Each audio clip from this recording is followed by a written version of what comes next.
जय हिंद, जय भारत दोस्तों। आज हम पढ़ेंगे राजस्थान का प्राचीन इतिहास। राजस्थान के प्राचीन इतिहास के बारे में हम डिटेल से पढ़ेंगे कि राजस्थान का जो प्राचीन इतिहास है वो कहाँ से प्रारंभ होता है और राजस्थान का जो इतिहास है उसमें कौन कौन से ऐसे पॉइंट हैं जहाँ पर मानव सभ्यता का विकास हुआ था और वो किस प्रकार से निवास करता था, क्या उनकी दैनिक दिनचर्या थी, उसके बारे में भी आज हम पढ़ेंगे। तो सबसे पहले मैं डिवाइड कर देता हूँ कि एक चीज़ और मैं आपको बहुत शॉर्टली बताना चाह रहा था कि जो पाषाण काल है, मानव सभ्यता का जो प्रारंभिक काल माना जाता है उसे पाषाण काल माना जाता है। मतलब पत्थरों के साथ में जीवन यापन करना, पत्थरों के आधार पर पत्थरों को अपना औजार बना करके, पत्थरों को अपना संरक्षक बना करके। दूसरी चीज ये थी कि पत्थर उसके जीवन के आधार थे, तो इस काल को पत्थरों का युग कहा जाने लगा। अब पत्थरों का युग कहा जाने लगा तो इसको थोड़ा सा इतिहास की भाषा में सुधारा गया, तो इसको पत्थरों के स्थान पर क्या रखा गया कि पाषाण काल। पाषाण काल का मतलब होता है कि पत्थरों का युग। अब पत्थरों के युग में पत्थरों के औजार हुआ करते थे, पत्थरों के बर्तन हुआ करते थे, पत्थरों की वस्तुएं हुआ करती थी, पत्थरों के ही प्रतीक हुआ करते थे, पत्थरों के आधार पर ही वो आग जलाना सीखा था। तो इस काल में पत्थरों का अधिक उपयोग किया गया, इसके बारे में हम पढ़ेंगे। तो पाषाण काल को हम 3 भागों में बांटते हैं। 3 भाग कौन कौन से हैं आप देख रहे हैं, पूरा पाषाण काल, मध्य पाषाण काल और नव पाषाण काल। ये मैंने इसलिए जल्दी लिख दिया कि आपको ज़्यादा लंबा वीडियो ना बने। तो अब आप देखेंगे कि यहाँ पर जो 24,000 से 10,000 बीसी पूर्व और मध्य पाषाण काल जो है वो 10,000 से 5,000 बीसी पूर्व और नव पाषाण काल है 5,000 के आसपास उसका काल माना जाता है। अब आप देखेंगे यहाँ पर कि जो पूरा पाषाण काल था, मतलब पाषाण काल से भी पहले का काल, मतलब पाषाण काल से पहले का काल, उसमें कौन कौन सी गतिविधियां होती थी, पाषाण काल के पहले कौन कौन सी गतिविधियां होती थी, इसके बारे में थोड़ा सा मैं आपको डिटेल से बताता हूं। होता क्या था, इस काल का हम जिक्र इसलिए भी करते हैं क्योंकि इस काल के अंदर जो मानव है स्थायी निवास नहीं रखता था। मतलब स्थायी निवास से मतलब है कि गांवों का विकास नहीं हुआ था। क्या नहीं हुआ था? गांवों का विकास नहीं हुआ था। गांवों का विकास नहीं हुआ था तो एक चीज अब यहाँ पर आपको समझनी है कि जब गांवों का विकास नहीं होगा तो कृषि का विकास भी नहीं होगा। दूसरी चीज, जब कृषि का विकास भी नहीं हुआ है, गांवों का विकास नहीं हुआ है, तो पशुपालन भी नहीं होगा। पशुपालन भी नहीं होगा, ये आपको समझना है।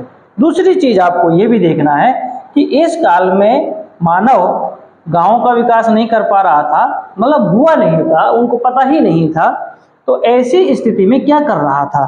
तो यहाँ पर मैंने लिखा कि वो फल फूल खाता था, दूसरी चीज शिकार करता था, इसके साथ साथ भोजन का संग्रहण करता था।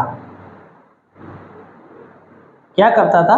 भोजन का संग्रहण करता था। मतलब ये था कि अपने लिए भोजन को इकट्ठा करता था कि जब भी कभी शिकार नहीं हो या फिर ऐसा मौसम आ जाए, ऐसा टाइम आ जाए कि भोजन नहीं मिल रहा हो, तो अपने जीवन यापन के लिए, अपना पेट भरने के लिए वह भोजन को संग्रहित करता था। तो इसके संग्रहण की जो प्रणालियां हैं वो सब अलग अलग हैं। तो अभी आप देखेंगे कि पूरा पाषाण काल है उसमें किस प्रकार से विकास हुआ है। अब आपको ये देखना है कि पूरा पाषाण काल जो है वो राजस्थान में कौन कौन सी जगह पर विकसित हुआ, है ना। ये बहुत महत्वपूर्ण बात है ना, कि राजस्थान में पूछा जाता है कि राजस्थान में पूरा पाषाण काल जो है वो कहां कहां विकसित होता है। देखिए आप यहां पर देखेंगे विराट नगर इनका प्रमुख स्थल माना जाता था। इसके आसपास में पुरा पाषाण काल के अवशेष मिले हैं। एक तो विराटनगर में मिला है। अब आप देखेंगे यहाँ पर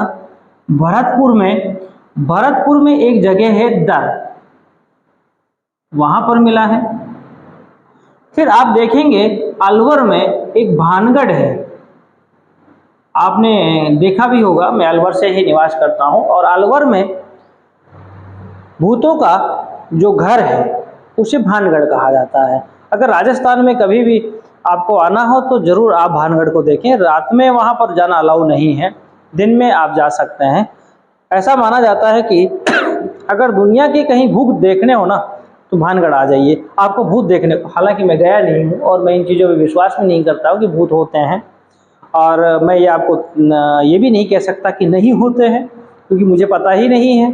अब पता नहीं है तो इसका मतलब ये थोड़ी नहीं होता है कि मैं नहीं जानता तो इसका मतलब कोई और भी नहीं जानता होगा। हो सकता है मेरे तर्क के आधार पर या हम विज्ञान की पद्धति के आधार पर अगर कहें तो भूत नहीं होते हैं, बाकी आपकी मर्जी है। फिर देखिए, ये जो लूणी नदी है,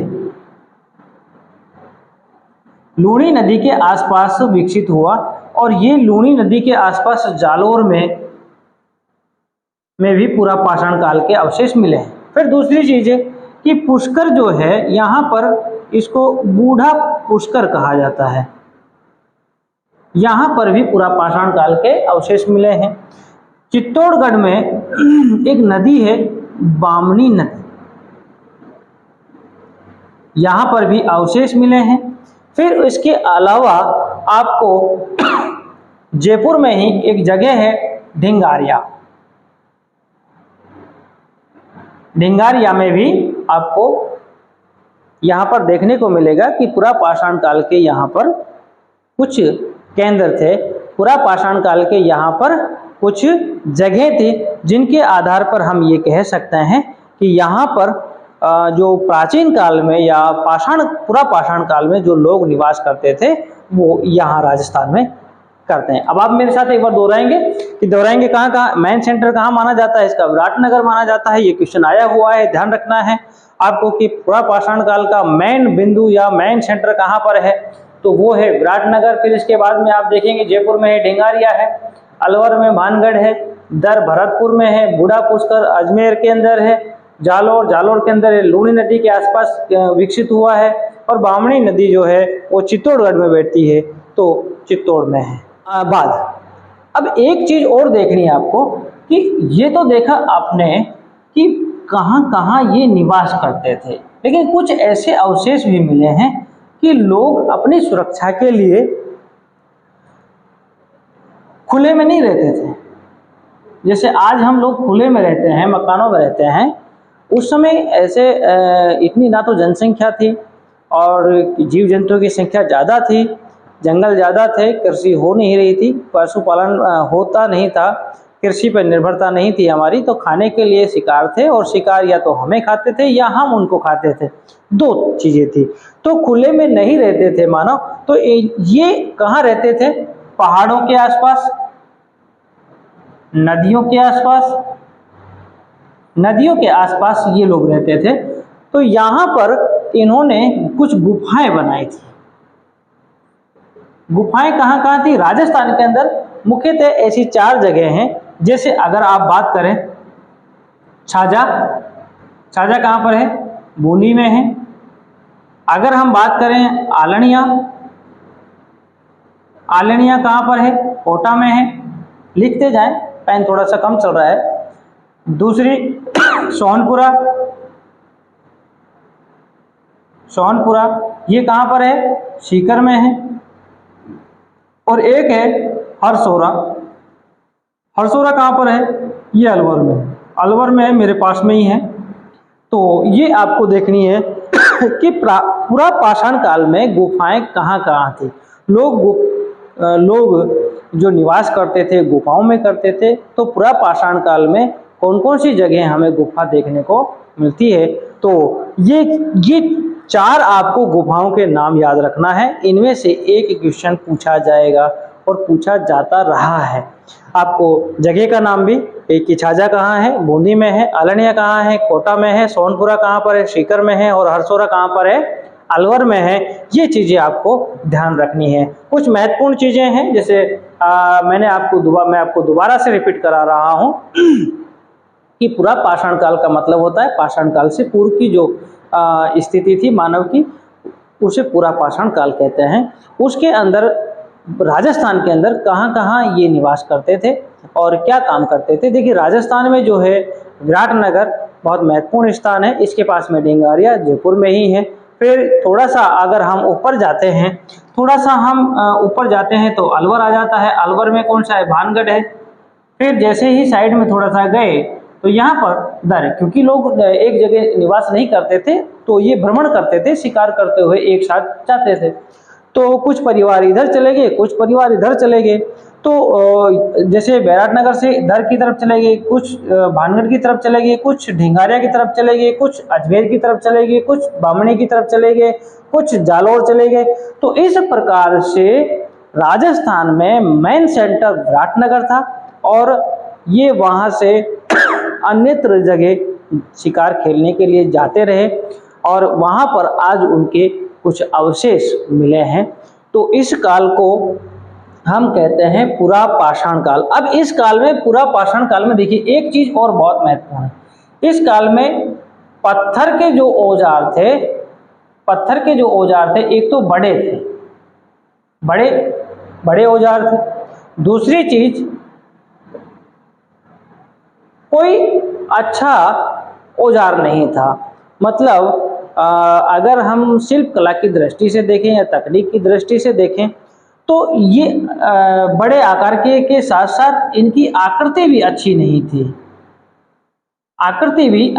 थी, बनावट भी अच्छी नहीं थी, टेढ़े मेढ़े हुआ करते थे। तो इस तरीके से उस समय के जो आकार हैं पत्थर के, तो ये हमने देखा कि पूरा पाषाण काल में किस प्रकार से मानव सभ्यता का विकास हो रहा है। अब यहाँ पर हम देख रहे हैं कि मानव जो है शिकार पर निर्भर है। तो शिकार पे जब निर्भर है तो ना कृषि कर पा रहा है, ना पशुपालन कर पा रहा है, ना स्थायी रूप से निवास कर पा रहा है।